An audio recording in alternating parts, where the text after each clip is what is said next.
Olá, seja muito bem-vindo. Começa agora o JR Entrevista. Hoje nós recebemos o deputado do Democratas de São Paulo, Eli Correia Filho. O deputado é presidente da Frente Parlamentar de Radiodifusão no Congresso e acompanha bem de perto todos os assuntos que envolvem o setor das comunicações no país. Deputado, obrigado por aceitar o nosso convite, seja bem-vindo. Eu queria saber por que foi criada essa frente, né? Qual a importância dela para o país? Olha, em primeiro lugar, muito obrigado pela oportunidade de estar aqui também, respondendo algumas perguntas, acho que compartilhando um pouco desse nosso dia a dia.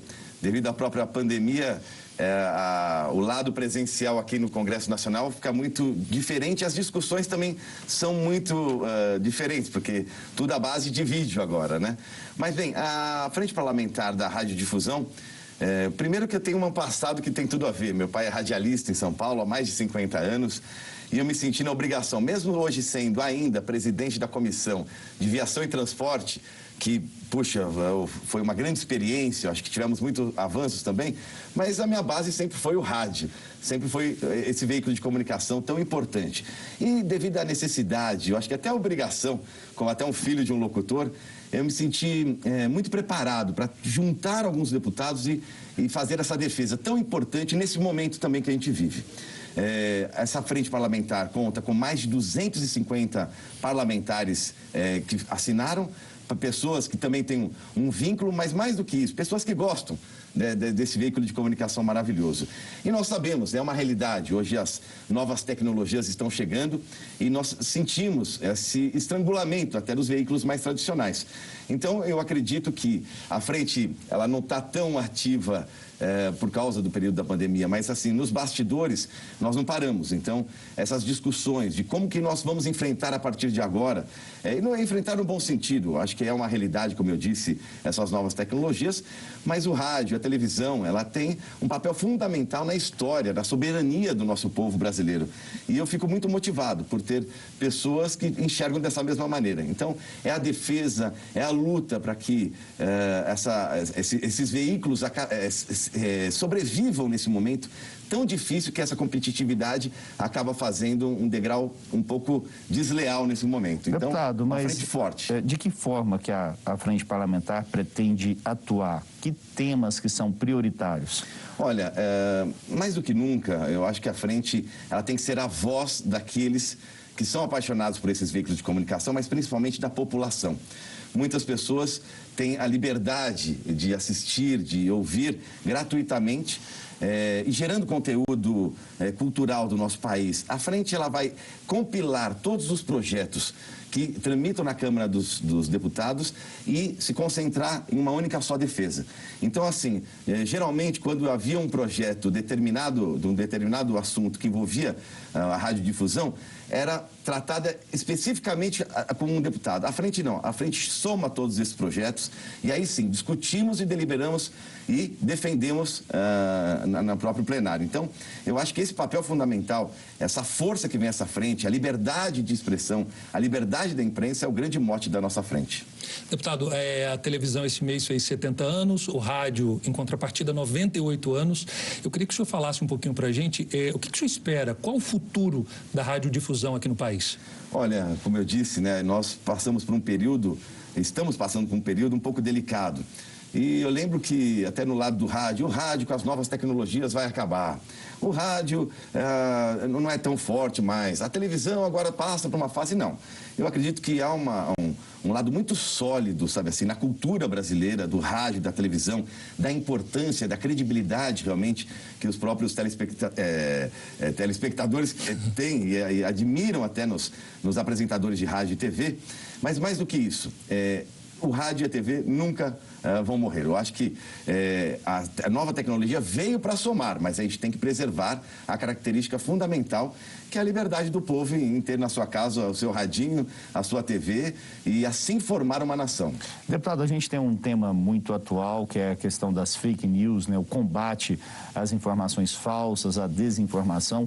Existe uma proposta que está sendo discutida no Congresso Nacional, ela já foi aprovada no Senado e está na Câmara. Qual que é a opinião do senhor sobre esse projeto? Isso é um mal muito grande que está acontecendo no dia a dia. Nós, parlamentares, então, sofremos muitas fake news durante todo o nosso mandato. Há pouco tempo atrás mesmo, eu senti bem forte mesmo, quando o próprio presidente Bolsonaro prorrogou, através de decreto, o auxílio emergencial, e surgiu uma fake news dizendo que não. O parlamentar tal, eu fui citado também, uma série de deputados. Mas por decreto, né? Por decreto, então não houve essa votação. Então você vê a disseminação da fake news, o dano que ela pode causar. Eu vi esses dias uma entrevista que uma mensagem negativa, ela propaga 6 vezes mais rápido do que uma mensagem verdadeira. Então, eu acho que assim, chegou o momento dessa discussão, aliás, eu acho que já passamos até desse momento. Agora, mais do que isso, além do próprio projeto importantíssimo, a população tem que ter essa consciência. Eu acho que a população ainda não sabe discernir o que é fato e o que é fake. Então, claro que existem campanhas agora na própria TV, no rádio, tentando alertar. Nós vamos fazer a nossa parte, nós vamos defender, sabe, a criminalização das fake news, mas a população precisa também entender da necessidade de se proteger, sabe, de verificar. Agora, essa é uma linha muito fina, né? Quando você fala em proteção das informações, sim, a gente está falando, de repente, de um controle e de uma certa observância um pouquinho maior sobre o que é divulgado. Como é que o senhor vê isso aí, essa divisão do controle para fake news? Eu acredito o seguinte, a gente tem que ter mecanismos para que a gente, por exemplo, a rádio e a TV, de todos os meios de informação que nós dispomos hoje, ainda é o veículo esses 2 veículos de comunicação onde a população tenha certeza. Muitas vezes, quando ela tem uma dúvida de uma fake news, que até então não sabe, ela recorre ao rádio, ela recorre à TV. Então, assim, é importante que a gente dê uma atenção especial a isso, porque isso, às vezes, eu citei um assunto que aconteceu comigo, mas isso é diariamente. Eu tive passagens também na minha vida onde, até brinquei, né, quando candidato, eu falei, poxa, eu não tenho nada que me desabone. Ele falou, não, mas hoje em dia a gente inventa. Isso é fake news, né? Então, essa é uma realidade que eu acho que através de lei, através do controle mesmo do Estado, mas tendo também ao lado a educação do povo brasileiro e o povo do mundo, né? Deputado, mas o senhor já tem uma opinião formada sobre o projeto que está em discussão na Câmara dos Deputados? Existem algumas críticas dizendo que o projeto poderia, por exemplo, atrapalhar aí, tirar a liberdade de expressão de algumas pessoas. O senhor vê isso nesse projeto específico ou não? O senhor acha que o projeto traz, sim, contribuição para combater as fake news? Qual que é a opinião do senhor sobre esse projeto específico? Não, traz contribuição, sim. É claro que existe essa grande dúvida, né, da liberdade de expressão. Vai até onde? Mas eu acho que a liberdade de expressão, ela é o reflexo do respeito ao próximo. Então, você tem todo o direito de expressar o que você quiser, contanto que não agrida a pessoa ou então ofenda, né? Eu acho que o objetivo da fake news, do projeto da fake news, é justamente tentar aparar essas arestas, agora que está na Câmara mesmo, se tiver algum tipo de dúvida, mas que a gente possa deixar ele redondo para que tenha essa proteção para todo cidadão. E as plataformas? Que tipo de responsabilização que podem ser aplicadas a essas plataformas? Olha, as plataformas digitais, e isso já está uma discussão muito grande, até na frente parlamentar da rádio de televisão, da radiodifusão, que é o seguinte, nós respeitamos também, mas eles não têm responsabilidade com o próprio conteúdo. Isso é um desnível muito grande entre as TVs de concessões, as TVs e rádios de concessões aqui no país, e as plataformas que chegam, legítimo, a nova tecnologia, como eu disse, mas tem que ter uma paridade de responsabilidade, de tributação. Esse vai ser um ponto muito fundamental, porque acabam entrando no nosso país essas big techs, que não temos controle nenhum, e acabam prejudicando aquelas formas de comunicação, como estamos falando de rádio e televisão, e que sim, tem responsabilidades, tem obrigações, tem punições. Então, isso nós precisamos debater na própria frente parlamentar, mas eu acho que em breve entrará em discussão no próprio Congresso. Então, claro, sou a favor das novas tecnologias, mas temos que ter essa igualdade de responsabilidades que a própria TV e o rádio, serviços de comunicação tradicionais têm. E é justamente combater a desinformação, né? A gente está tendo aí projetos que estão tramitando na Câmara, além do que o Tiago falou, outros tantos que pedem a responsabilização do usuário que vai fazer um cadastro, que vai, a exemplo da Europa, o que já acontece, sim, né? Voltando a esse tema, deputado, é importante essa identificação do usuário. A gente falou em liberdade de expressão e ele sente essa liberdade um pouco cerceada, tendo que se responsabilizar. Mas é algo que é importante, faz-se necessário, é isso? Faz-se necessário. Se acontece qualquer tipo de manifestação na própria Rede Record ou qualquer outro veículo sob concessão do governo, todas as pessoas envolvidas serão responsabilizadas.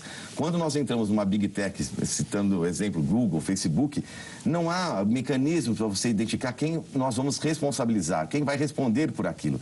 Então, aquilo que eu disse, há um degrau muito acentuado de diferença de responsabilidades. E nós não temos nenhuma medida ainda, nenhuma discussão ainda no Congresso Nacional para que impeça esse avanço, sabe assim, esse controle até da identidade do usuário, da proteção de dados, passa pelo nosso Congresso Nacional. Então, se faz necessária essa discussão urgentemente.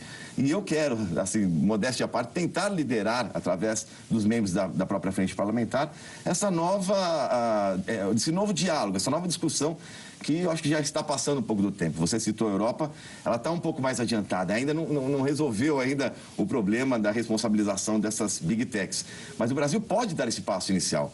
O Brasil pode ser um país exemplo no mundo, não para prejudicar, volto a dizer, não para prejudicar essas novas tecnologias, mas para ter, volto a dizer, a responsabilidade, ter a igualdade de direitos e deveres aqui no nosso país. E você pode assistir ao JR Entrevista na Record News às 10h30 da noite, no portal R7, no Play Plus, no Jornal da Record, no JR 24 horas, à meia-noite e meia e também nas nossas redes sociais. Falando ainda sobre esse projeto das fake news, tem um tema que foi incluído na Câmara dos Deputados, que é a remuneração do conteúdo jornalístico. O senhor acha importante essa proposta? Por quê? Na verdade, eu vou comparar até como o lado do próprio ECAD. Você tem que passar por um crivo de responsabilidades e também de remuneração. O que acontece é mais ou menos assim, o Google News, ele compila informações de todos os jornais, de todas as TVs e acaba monetizando isso também. Mas ele não repassa essa monetização para o próprio veículo inicial. Vamos supor que a Record acabou de lançar essa notícia, o Google pega, monetiza, mas não dá o crédito à própria Record. Então, isso é fantástico. Eu acho que começa essa revolução, essa mudança, através dessa... Isso seria também nas redes sociais, quando um conteúdo jornalístico Sim. de uma determinada empresa é exibido? Como seria? Exatamente. Eu sempre cito esse lado do Google News, mas existem outras formas também. Você não pode... pegar uma informação de um outro veículo de comunicação e colocar no seu clipping, vamos dizer assim, o seu clipping, e fazer com isso dinheiro, falando abertamente. Então, ela tem que passar, ela tem que ter, volto a dizer, a comparação do próprio ECAD. Quando você vai tocar uma música, por exemplo, você tem que remunerar o seu artista, a gravadora. Então, o próprio Google, por exemplo, teria que fazer isso. E aí conserta, justamente com essa proposta. Deixa eu lhe perguntar, nós tivemos a tecnologia 2G, 3G e viemos numa escada gradativa fenomenal de tecnologia chegando. Eu queria que o senhor falasse um pouquinho da tecnologia 5G na radiodifusão, que tem suas peculiaridades, né? Qual a importância dessa tecnologia para a radiodifusão? Muitíssimo importante. Nós estamos acompanhando essa mudança no mundo. O 5G terá que vir e virá aqui para o nosso país. A qualidade, a velocidade, isso tudo vai mudar. A minha única preocupação são as pessoas que dependem, por exemplo, da antena parabólica, a maioria da região norte e nordeste, que são mais de 23 mil famílias que tem um 23 conteúdo... milhões, né? Milhões, desculpa. Isso. 23 milhões de famílias que têm um conteúdo gratuito, de informação, que acaba moldando também o seu cidadão, né? Brasileiro. E existe um lado até das telefonias, onde querem trafegar, né? Mais tecnicamente falando, trafegar numa faixa onde atingiria essas parabólicas. Ok, nós temos que achar uma outra solução. Deixar essas parabólicas, 23 milhões de famílias, continuando com essas oportunidades e achar um outro lado. Não apenas descartar essas milhões de pessoas que dependem e que é uma vitória que nós tivemos durante todo esse tempo. Então, assim, o 5G é bem-vindo. Eu fico muito feliz também até por estar discutindo sobre isso, mas não podemos esquecer daquela pessoa mais humilde, aquela pessoa que precisa e tem a necessidade de ter a sua televisão ali e depende de uma parabólica. Então, que as novas tecnologias cheguem, mas que achem alternativas também para não prejudicar as pessoas, principalmente que mais precisam. Deputado, essa discussão sobre a tecnologia 5G, a implantação dela aqui no Brasil, é uma discussão que a gente tem feito recorrentemente aqui no JR Entrevista. A gente já recebeu aqui o presidente da Anatel, secretário do Ministério das Comunicações. Só para deixar claro para a população, a tecnologia 5G, ela trabalha numa radiofrequência, né, numa altura, numa faixa de frequência que atingiria aí as TVs parabólicas. O Ministério das Comunicações fala em duas alternativas, ou migrar essa faixa hoje usada para parabólica em uma outra frequência, ou fazer um filtro para que não haja interferência do sinal 5G nas parabólicas. O Parlamento vai ficar atento a essa discussão para que não haja uma dificuldade para essa população, 23 milhões de pessoas? Qual que vai ser o trabalho de vocês no Parlamento? Não, o Parlamento está super atento a isso. Como eu disse, através da nossa frente parlamentar, a gente tem esse braço também para essa defesa. Eu vejo que tem outras alternativas, realmente. O filtro eu não acredito muito, mas uma frequência do lado são caminhos, como se fossem rodovias, que podem naturalmente 5G trafegar sem afetar essas 23 milhões de famílias. Quer dizer, mas vocês como parlamentares vão evitar qualquer prejuízo a essas famílias? Não tenha dúvida, a defesa partirá de mim e de outros parlamentares, com certeza. A gente tem que garantir esse direito conquistado pelo povo brasileiro e que não tem condições e que apenas uma antena parabólica faz a diferença, né, no seu dia a dia, na sua cultura, na sua formação e principalmente sempre lembrando da soberania nacional. Nós precisamos ter essa cultura de graça para essa população, para que cresça amando o nosso país, para que cresça tendo informações de qualidade sem custo nenhum. Seria caro também, né, para essa população, por exemplo, ter que comprar uma nova antena, é inviável, é inviável. Não tem como pôr, assim, na minha posição, filtro, ou então comprar uma nova antena. Não, elas adquiriram isso com muito suor, com muito custo, e não podemos prejudicá-los. Agora, não é tão simples assim, né, deputado? A gente está falando de um assunto bem espinhoso. Muito técnico também, né? Não é simples, mas nós vamos entrar com essa defesa com certeza no Congresso. Mas a tecnologia 5G, para vocês também acreditam que é uma tecnologia? O governo fala em um leilão já em 2021, no primeiro semestre de 2021. Para vocês, é um tema que tem que avançar rapidamente no Brasil? É um tema que deveria andar mais lentamente? Como que você está acompanhando? Não, o que tem que avançar é óbvio que no lado da comunicação realmente se faz necessário. Não urgente, mas se faz necessário. Já seria para 2021? Então, na meu ponto de vista, não. Até porque esse ano a gente não teve oportunidade de ter uma discussão, até presencialmente também, para a gente entender essas novas tecnologias em relação ao próprio 5G. Então, eu acredito que pode até acontecer em 2021, mas não no começo do ano. Isso na minha posição. Teria que ter uma discussão muito mais aberta, realmente tirar todo esse tipo de dúvida que possa causar de prejuízo a essas pessoas que serão prejudicadas. E a frente parlamentar, ela está tentando participar dessa discussão junto com o governo, com o Ministério das Comunicações? Sim. O ministro da Comunicação, o Fábio Faria, é uma pessoa que faz parte da nossa frente parlamentar, então ele é muito sensível às causas, sabe da necessidade também do fortalecimento da nossa radiodifusão. Então, tenho constantemente falado com ele, é sensível, claro que tem tempos para certas discussões, então eu acho que assim, não teremos problema para a gente tirar todo tipo de dúvida e chegar num consenso para que o 5G avance, para que a gente evolua, mas com responsabilidade. Ok, olha, o JR Entrevista faz agora um intervalo e na volta nós vamos falar sobre a responsabilidade das plataformas digitais e também das redes sociais. Nós voltamos já. De volta com o JR Entrevista, o nosso convidado de hoje é o deputado do Democratas de São Paulo, Eli Correia Filho. Deputado, a gente tem uma pergunta e eu gostaria de saber o seguinte, olha, como fazer para diminuir essa assimetria regulatória entre os veículos de comunicação profissionais? Aí a gente está falando de rádio, TV e jornais. E também em relação aos veículos de comunicação provenientes de plataformas das redes sociais. Olha, essa será uma grande discussão, mas também caberá o próprio Congresso definir alguns limites. Volto a dizer, nós não somos contra a entrada de grandes big techs, né, das chamadas big techs, mas a divisão é muito complicada. Você observa o seguinte, como que uma grande empresa acaba não empregando tanta gente aqui, não paga tributo, não paga imposto, não tem responsabilidade e acaba tendo muito mais lucro que até as empresas de concessão pública. Deputado, quer dizer que a gente tem muita regulação nos setores de radiodifusão e pouca regulação na internet, para essas plataformas? Sim, eu acredito que assim, pouca ou quase nenhuma regulação. Quase nenhuma, é isso que eu ia falar. Esse que é o grande ponto.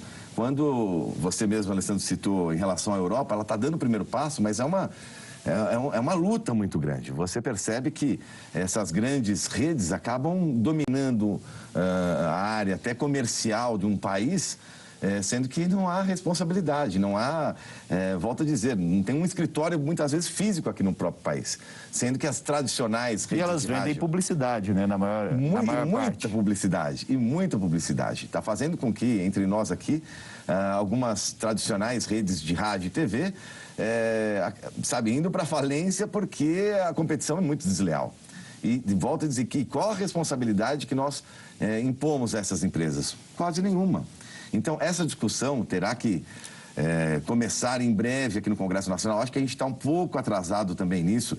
Vai ter que realmente bater a mão na mesa, sabe assim, exigir compromissos, exigir realmente essa seriedade com o nosso próprio país. Deputado, e gerar recursos, impostos. E dá para dar algum exemplo de responsabilização que se faz necessária? Sim.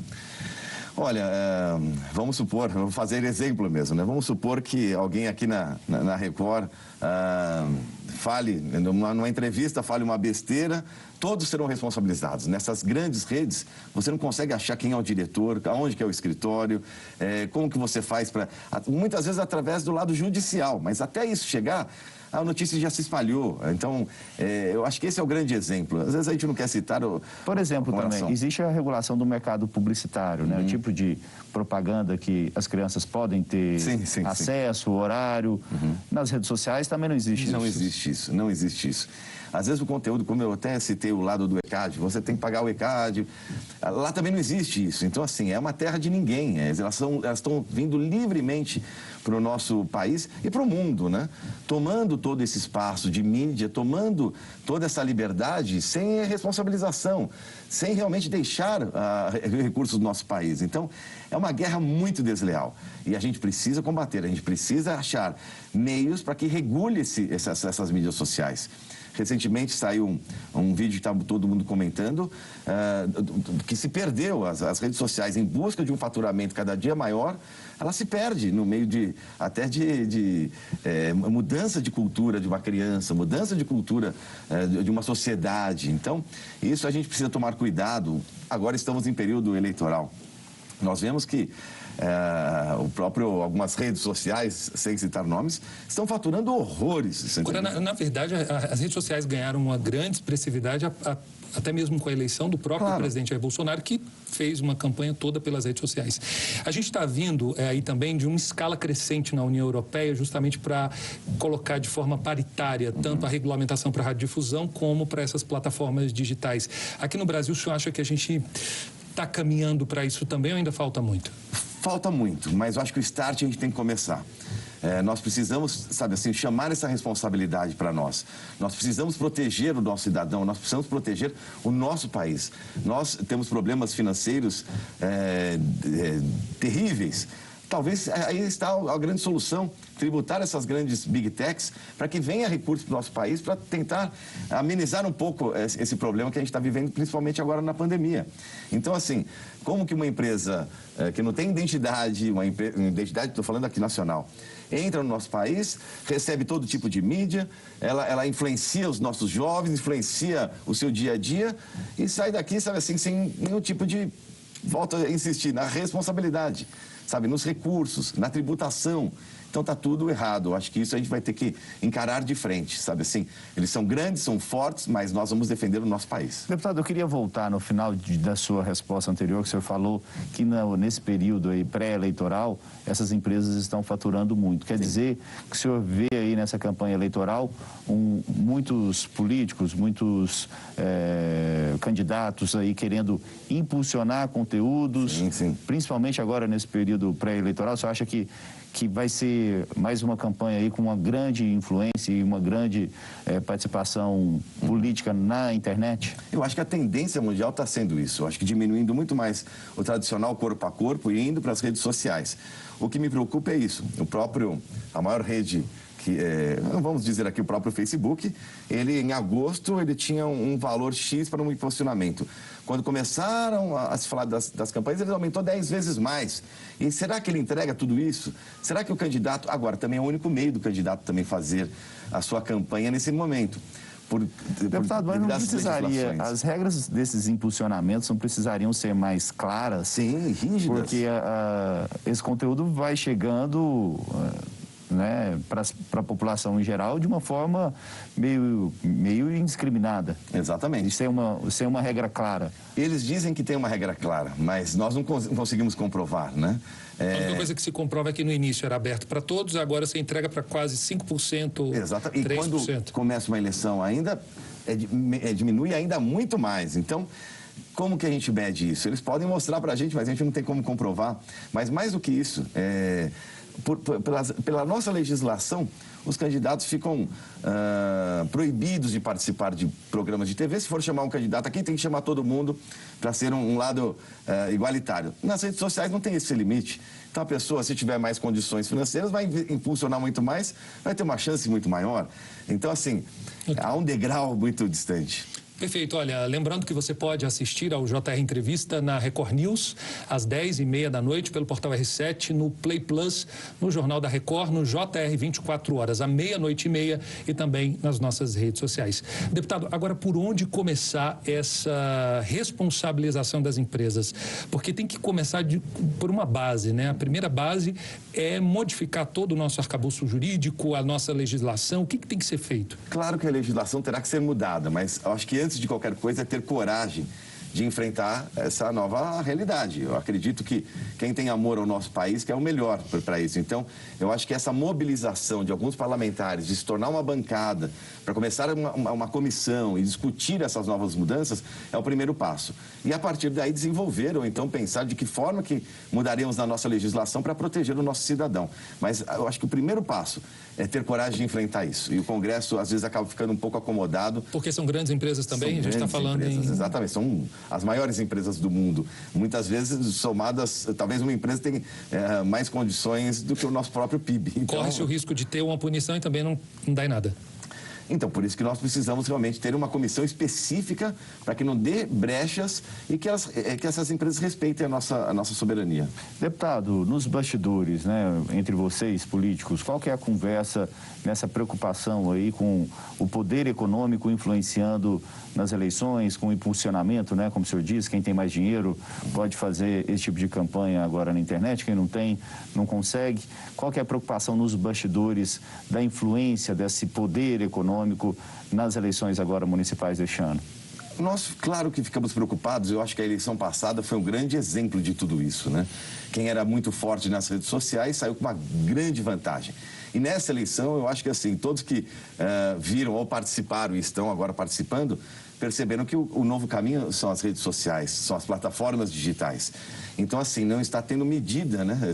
É claro que você tem que justificar tudo, mas o que puder fazer para investir nesses impulsionamentos, investir na sua imagem via digital, essa é uma nova tendência. Claro que começou nos Estados Unidos, através até do próprio Barack Obama, Trump veio com tudo, mas hoje vemos assim, a liberdade está muito maior para o candidato falar do seu número, pedir o seu voto através das redes, sem qualquer tipo também de cobrança, ou então de qualquer tipo de limites. Deputado, então, me preocupa muito. Obrigado, deputado. E a gente vai para um rápido intervalo e no próximo bloco vamos falar sobre a reforma tributária e também a proposta de criação do Renda Cidadã.